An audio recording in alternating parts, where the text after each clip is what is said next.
Welcome back, guys. In this video, we are going to look at pods and services. So let's do a k apply minus f example 8. And I have a pod and I have a service that is connecting to the pod.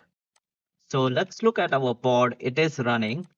And if I describe the service, we can see that it is connecting to the pod with a selector of app equal to front end, and it has an IP address, and it has a port and target port and an endpoint. We can also do kget ep for endpoints, and you can see the endpoint of the web service. This endpoint is the same IP address as the pod. So this is a good way to verify when the service is connecting to the pod correctly, because when the IP address of the pod matches the endpoint of the service, it means that the traffic coming into the service would end up at the pod, because that is the end point of the service. So when the user connects to this service, he would be talking to this pod. Remember, service is just an intermediate between a pod and an user. And that's why it is very important to configure it correctly, because if you don't do it, then it's going to fail. Now, how do we test this service? If I do a clear and kget service, I get the cluster IP of the service and the port of the service.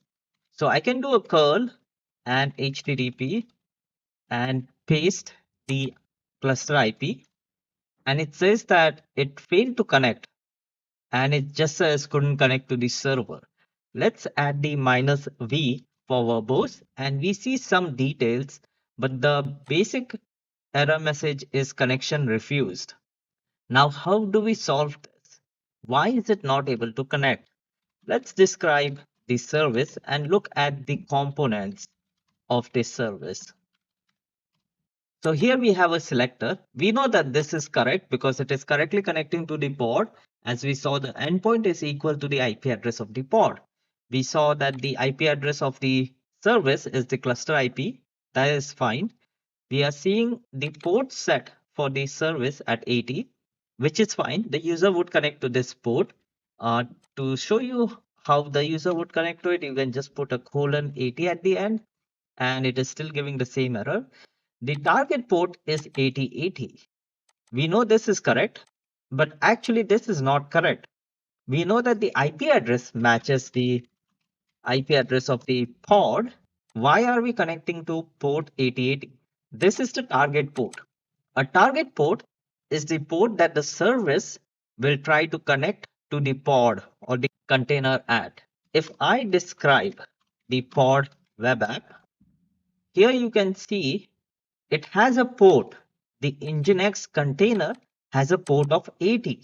We are telling the pod that it should have one port, which is port 80 open, but we are telling the service that your target port, the port on the pod that you're connecting to, is 8080. So this is the error that we are seeing here. The service is trying to talk to the container at 8080, but the container only has port 80 open.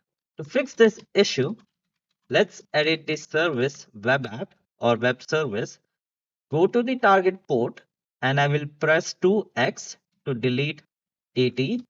So we have target port as 80, port as 80, save and quit. And if I describe the service now, this is the pod. Now we are seeing that it will connect to the pod at port 80. So let's clear the screen and do the curl command again. And we see the Nginx page. So this is how you should solve this problem.